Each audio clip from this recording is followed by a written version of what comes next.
ষষ্ঠ শ্রেণীর শিক্ষার্থীরা তোমরা সবাই কেমন আছো? সবাই ভালো আছো?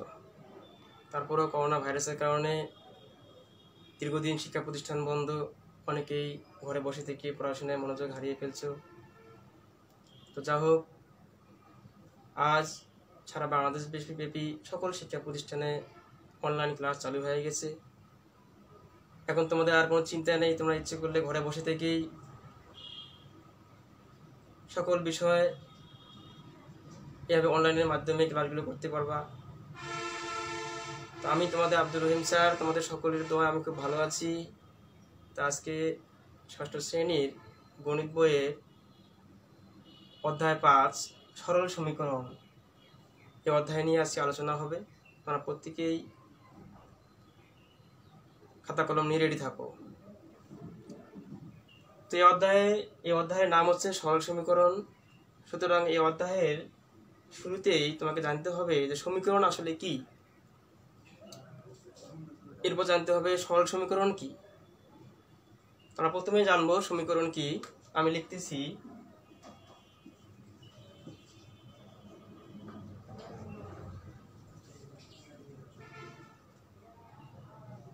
সমীকরণ কি।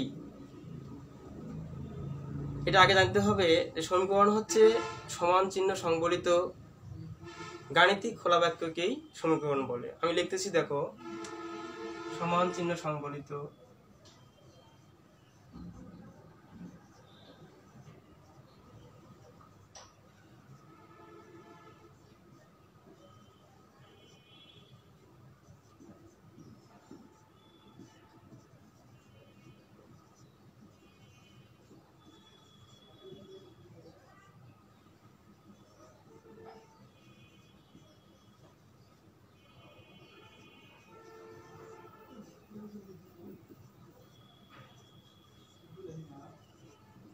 আমি কি লিখলাম? সমান চিহ্ন সংবলিত গাণিতিক খোলা বাক্যকে সমীকরণ বলে। এখন তোমরা প্রশ্ন করতে পারো যে গাণিতিক খোলা বাক্য এটা আবার কি। আমি একটা উদাহরণ দিচ্ছি, x + 1 = 5। এটি কিন্তু আসলে গাণিতিক খোলা বাক্য। কি করে বুঝবো? যে এখানে একটা দেখো অক্ষর রয়েছে x, যেটাকে আমরা বলবো x চলক বা চল, যেটাকে আমরা কি কখনোই চিনি না। কারণ এখানে আমি প্রশ্ন করি যে x + 1 = 5, x + 1 = 5, তাহলে এখানে কখনোই কিন্তু x এর সাথে 1 যোগ করলে 5 হয় না। সুতরাং এই যে একটা অজানা বা অজ্ঞাত যেটাকে বলা হয়, বা অজানা একটা অক্ষর রয়েছে, আমরা কখনো আদৌ জানি না যে এই অজানা অক্ষর x এর সাথে 1 যোগ করলে 5 হয়। কিন্তু আমি আরেকটা উদাহরণ দিচ্ছি, দেখো, 5 + 4 = 9। এটি কিন্তু গাণিতিক খোলা বাক্য নয়, কারণ এখানে 5 আর 4 যোগ করলে কিন্তু 9 হয়, এটা আমরা প্রত্যেকেই জানি। এটাকে তখন বলবো কি আমরা বদ্ধ বাক্য। এই ধরনের বদ্ধ বাক্য আর এটা হলো খোলা বাক্য। এই ধরনের খোলা বাক্যই হচ্ছে সমীকরণ, কিন্তু বদ্ধ বাক্যকে কখনো সমীকরণ বলবো না। তাহলে এটাকে কেন আমরা গাণিতিক খোলা বাক্য বলবো? কারণ এখানে একটা অজানা বা অজ্ঞাত একটা চলক রয়েছে, এক্স চলক যেটাকে বলা হয়। অর্থাৎ এখানে এক্স এর সাথে 1 যোগ করলে 5 হয়, এটা কিন্তু আমরা প্রত্যেকেই জানি না যে আসলে কি করে এক্স এর সাথে 1 যোগ করলে 5 হয়। কিন্তু 5 এর সঙ্গে 4 যোগ করলে 9 হয়, এটা আমরা প্রত্যেকেই জানি। সুতরাং এই ধরনের যে বাক্যকে বলা হয় কি খোলা বাক্য, আর এই ধরনের বাক্যকে বলা হয় কি বদ্ধ বাক্য। সুতরাং এই যে খোলা বাক্য, এই ধরনের খোলা বাক্য হচ্ছে মূলত কি সমীকরণ। আমরা প্রত্যেকে বুঝতে পারছি যে আসলে আমরা কখন একটা বাক্যকে সমীকরণ বলবো। এরকম সমান চিহ্ন সংবলিত, সমান চিহ্ন অবশ্যই আছে, সমান চিহ্ন সংবলিত গাণিতিক খোলা বাক্যকেই বলা হয় কি সমীকরণ। এখন তোমাদের প্রশ্ন আসতে পারে যে সরল সমীকরণটা কি। আমরা প্রত্যেকেই বুঝছি সমীকরণের পর শিখবো আমরা সরল সমীকরণ। তাহলে সরল সমীকরণ লিখবো আমরা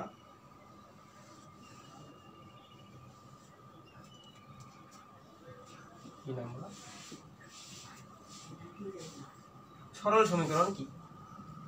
সরল সমীকরণ হচ্ছে অজ্ঞাত বা অজানা। অজ্ঞাত মানে কি? অজানা। যে অজ্ঞাত বা অজানা চলকের একঘাত বিশিষ্ট সমীকরণকে সরল সমীকরণ বলে আমি লিখতেছি। অজ্ঞাত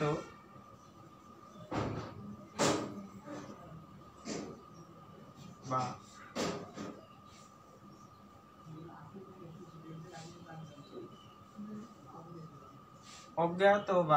অজানা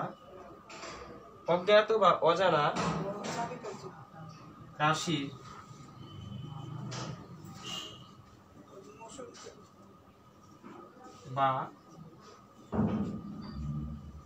বা চলকের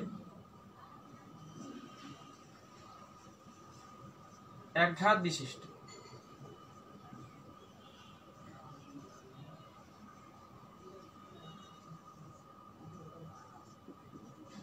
সমীকরণকে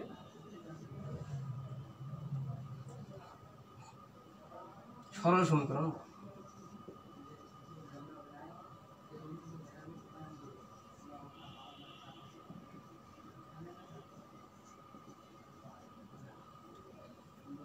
আমি কি লিখলাম? অজ্ঞাত বা অজানা রাশির বা চলকের একঘাত বিশিষ্ট সমীকরণকে সরল সমীকরণ বলে। এটা আসলে মূলত অজ্ঞাত অজানা রাশি। যেমন আমি একটা উদাহরণ দিই, x + 1 = 5। একটা উদাহরণ। এখানে কিন্তু আসলে কি x টাকে আমরা অজ্ঞাত বা অজানা একটা চলক বলবো, যেটাকে আমরা জানি না বা চিনি না। এরকম একঘাত বিশিষ্ট ঘাত সম্পর্কে তোমাকে জানতে হবে। এই ঘাতটা আসলে কি? আমরা ঘাতকে মূলত অনেক সময় সূচক বলতে পারি, বা অনেক সময় এই ঘাতকে আমরা পাওয়ার, ইংরেজিতে পাওয়ারও বলতে পারি। তো যেমন আমি একটা উদাহরণ দিচ্ছি, এরকম একটা x বলা হয় x। এই x এর উপরে একটু ডানে আমি 2 দিলাম। এটা কিন্তু আসলে কি x এর ঘাত বা x এর সূচক বা x এর পাওয়ারও বলতে পারো তোমার ইচ্ছে করলে। এইরকম এখানে 2, 3, 4, 5 এরকম অসংখ্য সংখ্যা থাকতে পারে, কিন্তু যার যে সংখ্যার ঘাত সর্বোচ্চ 1 থাকতে হবে। কত? সর্বোচ্চ 1। যেমন এখানে আছে কি x, এর উপরে কোনো ঘাত নাই, না থাকলে কিন্তু 1 ধরতে হয়। এরকম যে একঘাত বিশিষ্ট, যার ঘাত থাকতে হবে 1, এরকম একটা একঘাত বিশিষ্ট চলক সমীকরণই হচ্ছে তোমাদের কি সরল সমীকরণ। সুতরাং এটা কিন্তু একটা সরল সমীকরণ, কারণ এখানে সর্বোচ্চ ঘাত আছে 1। সুতরাং আমরা এটাকে কি বলবো? আমরা এটাকে সমীকরণও বলতে পারবো, আবার এটাকে কি বলতে পারবো? সরল সমীকরণও বলতে পারবো। কিন্তু কেন আমরা এটাকে সমীকরণ বলবো? কারণ সমীকরণের সংজ্ঞা হচ্ছে যে সমান চিহ্ন সংবলিত গাণিতিক খোলা বাক্যকেই সমীকরণ বলে। এই যেটা সমীকরণ, এরকম আরো অনেক সমীকরণও আসতে পারে তোমাদের। তো এখন বিষয় হচ্ছে যে এখানে এটাকে আবার আমরা সরল সমীকরণও বলবো। কেন? এই যে এই সমীকরণের যে অজানা চলকটা রয়েছে, x অক্ষরটা রয়েছে, এর সর্বোচ্চ ঘাত আছে 1। কিন্তু যদি এখানে 2 থাকতো বা 3 থাকতো, ঘাতগুলো 5 থাকতো বা 6 থাকতো, তাহলে কিন্তু সেটাকে কখনোই আমরা কি সমীকরণ, সরল সমীকরণ বলবো না। সুতরাং যার ঘাত থাকতে হবে 1, ঠিক আছে, এবং অজ্ঞাত রাশি, এরকম সমীকরণই হচ্ছে সরল সমীকরণ। সুতরাং আমরা আলোচনা করলাম সরল সমীকরণ এবং সমীকরণ। এগুলো আগে তোমাকে জানতে হবে, কারণ একটা অধ্যায় থেকে প্রথমে আমাদের একটা সৃজনশীল প্রশ্ন যদি আসে, তা সেখানে কিন্তু ক নাম্বারে একটা জ্ঞানমূলক প্রশ্ন আসবে। আর সেই জ্ঞানমূলক প্রশ্নটা কিন্তু এই ধরনেরই হবে। কি ধরনের? অথবা সমীকরণ কি, অথবা আসতে পারে সরল সমীকরণ কি। সুতরাং এটা হলো কি তোমাদের আগে অধ্যায়ের শুরুতে এটা আগে তোমাকে জানতে হবে। এবার দেখো তোমাদের পাঠ্য বইয়ের অনুশীলনী 5।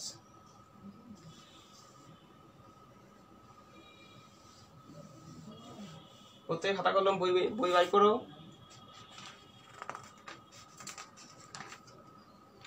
অনুশীলনী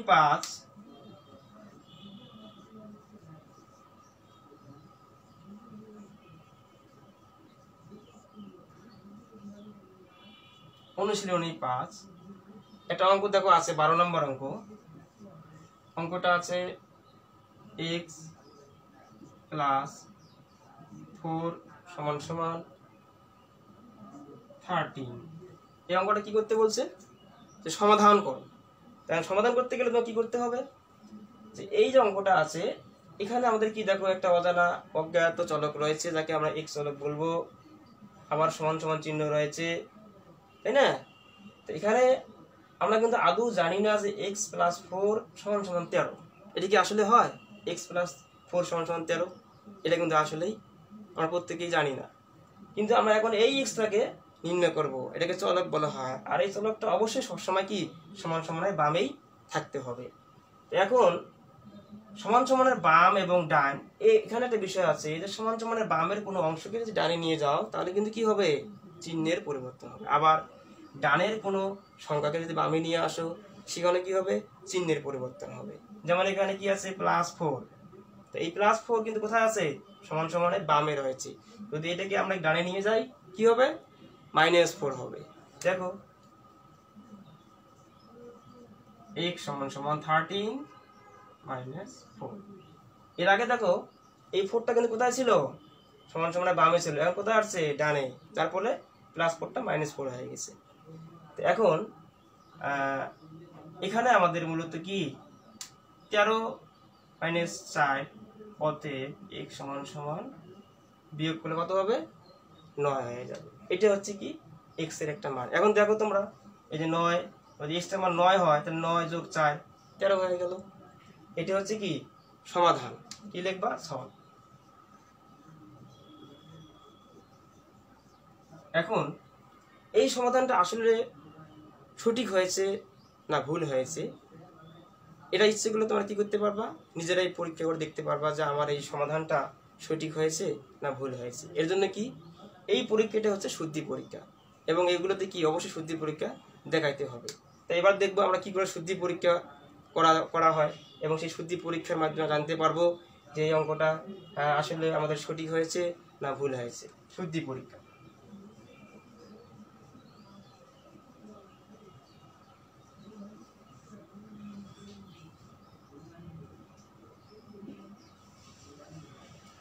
শুদ্ধি পরীক্ষা কিভাবে করবো, আমাদের যে অঙ্কটা রয়েছে x + 4 = 13, এখানে অঙ্কটার প্রথমে এই সমান সমানের এইটাকে বলা হয় বাম পক্ষ, ইংরেজি থেকে লেফট সাইড, এটাকে বলা হয় ডান পক্ষ, ইংরেজিতে বলা হয় রাইট সাইড।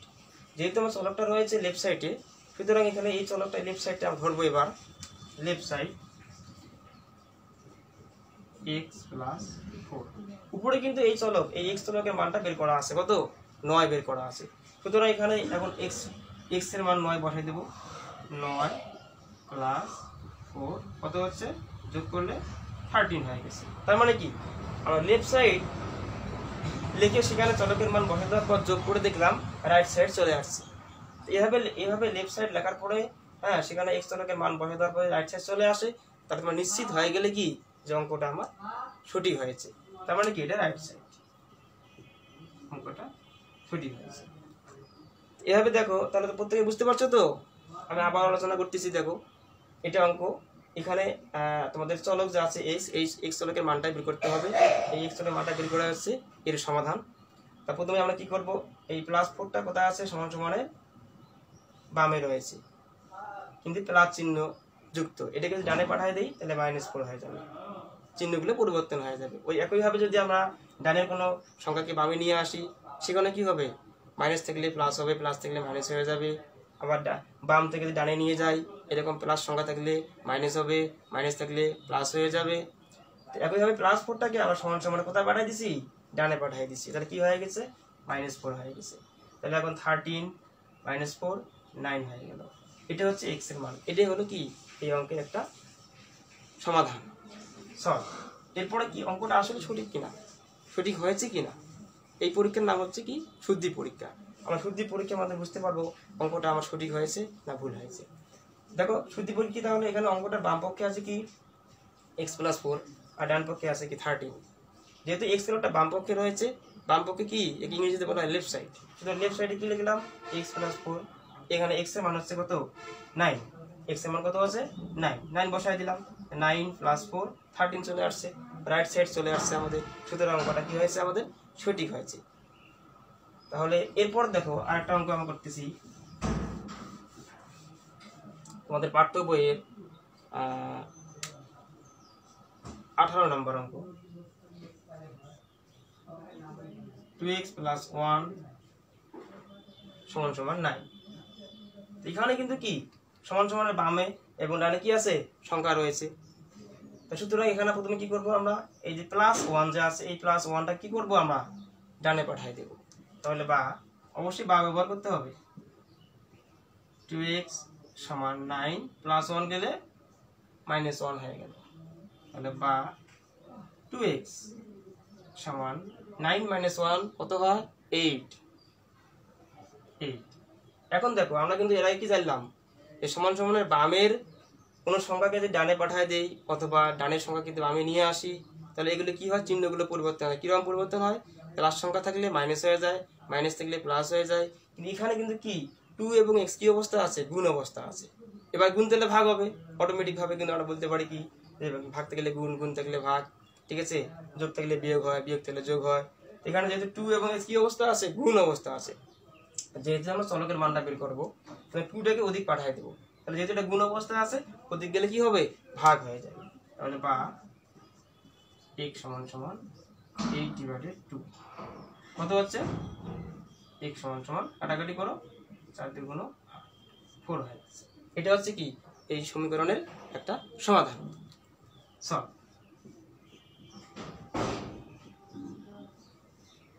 এখন শুদ্ধি পরীক্ষা করবা, যে শুদ্ধি পরীক্ষা করে দেখতে পারবা যে আমাদের এই সমীকরণটা যে একটা সমাধান বের করলাম 4, এটা সঠিক কিনা। দেখি শুদ্ধি পরীক্ষা করা যাক। শুদ্ধি পরীক্ষা,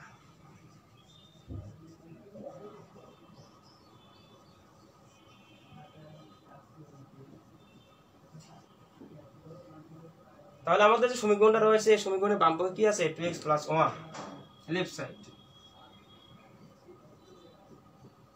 1।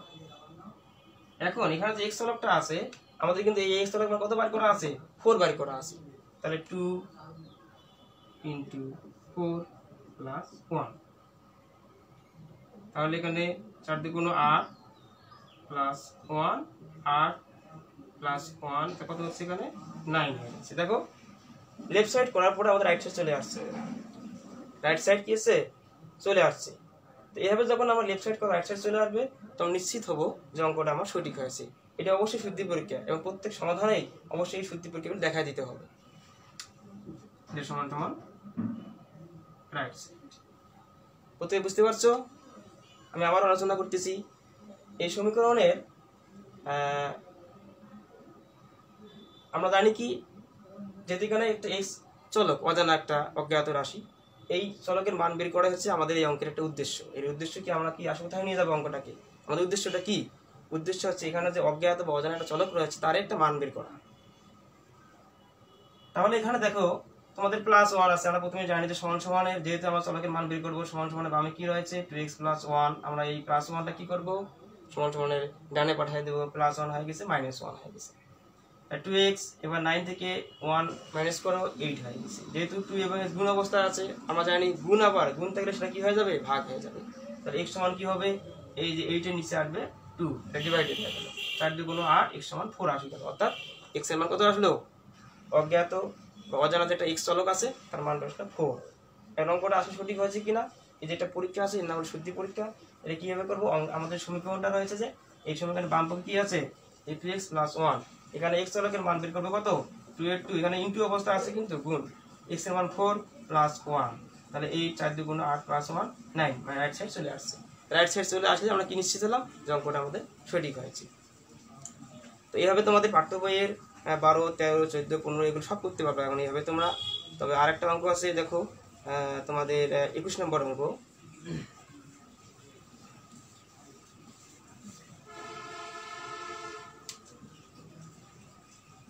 21 নম্বর অঙ্ক, 7x - 2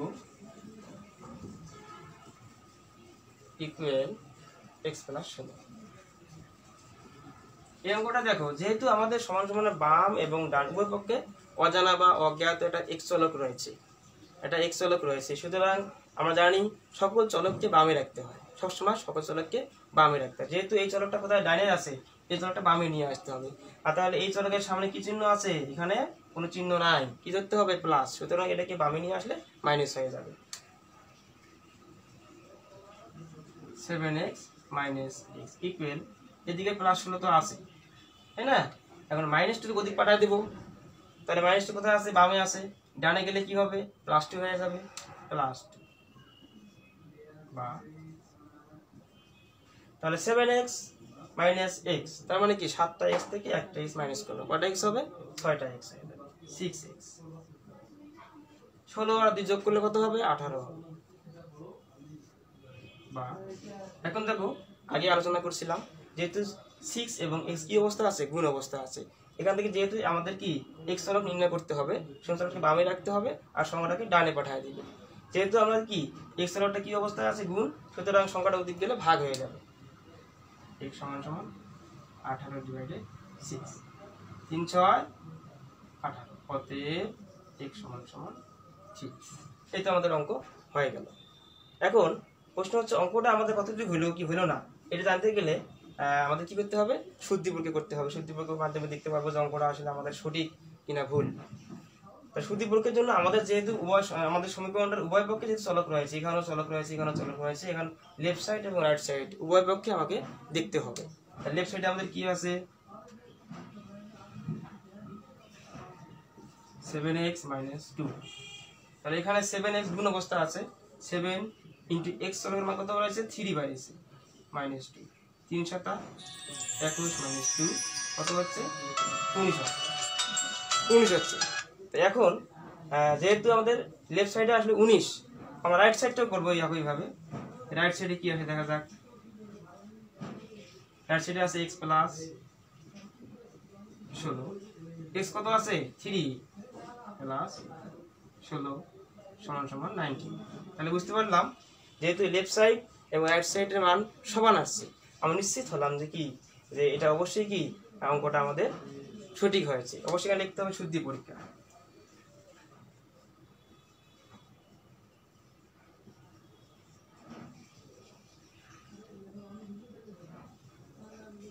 এখানে অবশ্যই সব লিখতে হবে। এটা আমাদের একটা অঙ্ক। সুতরাং এই অঙ্কগুলো এত সহজ অঙ্ক যে অঙ্কগুলো আমরা কি করতে পারবো? আমরা নিজেরাই এখানে বলতে পারবো যে অঙ্কটা আমাদের সঠিক না ভুল, নিশ্চিত হতে পারবো আমরা নিজেরাই। এভাবে অঙ্ক করার পরে যে সমাধানটা বের হবে, আমরা শুদ্ধি পরীক্ষার মাধ্যমে দেখতে পারবো যে অঙ্কটা আসলে সঠিক কিনা ভুল। যাই হোক, এই অধ্যায়ের যে অঙ্কগুলো আছে এরকম 12, 13 সবগুলো এখন 22 থেকে সব করতে পারবো তোমরা। তো আজকে যেহেতু আলোচনা হচ্ছে এই অধ্যায়ের শুরুতে অবশ্যই যে আলোচনাগুলো করছিলাম, জ্ঞানমূলক প্রশ্নগুলো, সমীকরণ কি, সরল সমীকরণ কি, এগুলো আগে তোমাকে মুখস্থ করতে হবে। সুতরাং এগুলো মুখস্থ করার পরে তারপর আমাদের পাঠ্য বইয়ের অঙ্কগুলো এভাবেই করব। তো যাই হোক, করোনা ভাইরাসের কারণে দীর্ঘদিন প্রতিষ্ঠান বন্ধ, অনেকেই পড়াশোনায় মনোযোগ হারিয়ে ফেলছো। তো এখন চিন্তার কোনো কিছুই নেই, এখন অনলাইন ক্লাস হবে। এই অনলাইন ক্লাসের মাধ্যমে তোমাদের পাঠ্য বইয়ের সকল অধ্যায় আলোচনা হবে এভাবে পর্যায়ক্রমে। তো আজকে এ পর্যন্ত থাকবে। সকলেই ভালো থাকবেন, সুস্থ থাকবেন, এই কামনা আজ শেষ করছি।